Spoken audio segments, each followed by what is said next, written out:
विद्यालय के शिक्षक एवं शिक्षिका महोदया, कार्यक्रम में आए हुए अतिथिगण, शिक्षणेतर कर्मचारीगण, प्रिय छात्र तथा छात्राओं, सबसे पहले आप सब लोगों को 78वें स्वतंत्रता दिवस की हार्दिक बधाई और शुभकामनाएं।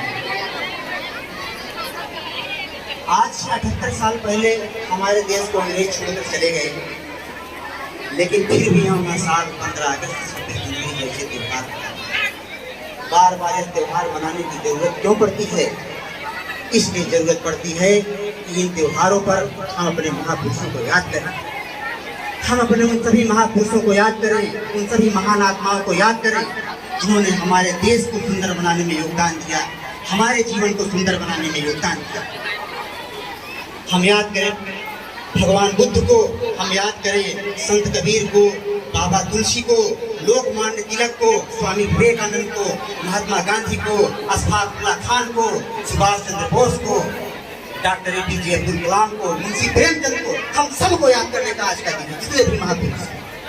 और तो आज के दिन हम अपने बड़े बुजुर्गों को याद करें, आज के दिन हम अपने माता पिता को याद करें, जिनकी कृपा से, जिनके आशीर्वाद से हमारे हमारे सर पर छप्पर है, छत है, हमें पहनने को कपड़े मिल रहे हैं, हमें कापी किताब और वस्त्र मिल रहे हैं। आज हम लोग जिस इस धरती पर बैठे हैं, प्रयागराज की धरती पर, इसका पुराना नाम इलाहाबाद था। प्रयागराज की यह धरती एक से एक वीरों से भरी है, हर क्षेत्र में एक से एक महारथी प्रयागराज में हुए हैं। सिनेमा के क्षेत्र में, साहित्य के क्षेत्र में, कला के क्षेत्र में, राजनीति के क्षेत्र में, इसी तरह से स्वतंत्रता संग्राम के क्षेत्र में भी प्रयागराज की धरती ने एक से बढ़कर एक स्वतंत्रता संग्राम सेनानियों को जन्म दिया है। यह देश के जितने भी बड़े से बड़े स्वतंत्रता संग्राम सेनानी रहे हैं, सबका संबंध किसी न किसी रूप में इस प्रयागराज की धरती से रहा है। इस कड़ी में एक सबसे बड़ा नाम जो उभर कर आता है, चंद्रशेखर आजाद का। चंद्रशेखर आजाद का जन्म भले ही मध्य प्रदेश में हुआ था, लेकिन उन्होंने अपने जीवन की अंतिम सांस प्रयागराज की इस गोद में लिया। अपने एक मित्र वीरभद्र के साथ जब ये इलाहाबाद के अल्फ्रेड पार्क में बैठे थे, तो उनके उसी मित्र ने मुखबिरी किया। थोड़ी ही देर बाद 50 की संख्या में अंग्रेज पुलिसकर्मी आ गए और आजाद और अंग्रेज पुलिसकर्मियों के बीच मुठभेड़ हुई। लगभग आधा दर्जन पुलिसकर्मी मारे गए और अंग्रेजों से लोहा लेते हुए बहादुर आजाद वीर गति प्राप्त हुए। इस घटना के कुछ दिनों पहले चंद्रशेखर आजाद जब अपना फरारी का जीवन व्यतीत कर रहे थे, अपने घर को छोड़े लगभग एक साल हो गया था। उनके एक मित्र ने उन्हें बताया कि आजाद, आपके माता की तबीयत बहुत खराब है, वे आपसे एक अंतिम बार और मिलना चाहती हैं, आप उनसे मिले। माता के तबीयत का समाचार सुनकर आजाद विह्वल हो उठे। तुरंत मां से मिलने के लिए वे चल पड़े उसी रात।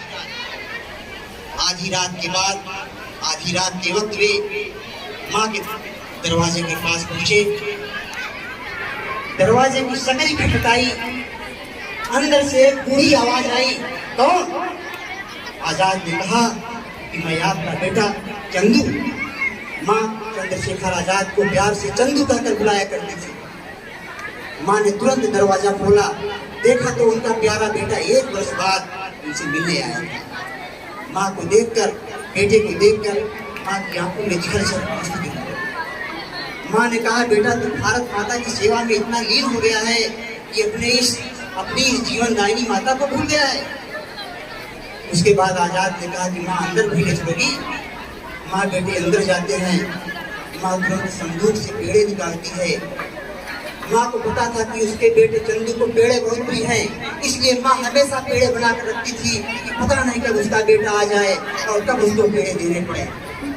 जैसे ही आजाद ने पेड़े का पहला टुकड़ा मुंह में डाला, तुरंत पुनः दरवाजे पर दस्तक हुई। आजाद ने कहा, कौन? बाहर से आवाज आई, मैं आपका मित्र सुखदेव, आपके यहाँ आने की सूचना अंग्रेज सरकार को हो गई है, वह भारी फोर्स के साथ जल्द से जल्द यहाँ आ रहा है, आप तुरंत निकल चलिए।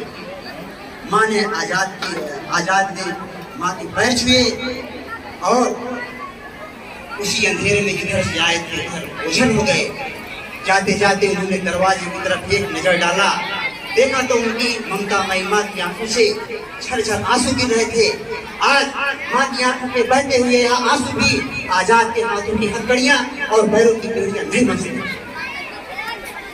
इस घटना के कुछ दिनों बाद माँ को बताया गया कि आपका बहादुर बेटा अल्फ्रेड पार्क में अंग्रेजों से लोहा लेते हुए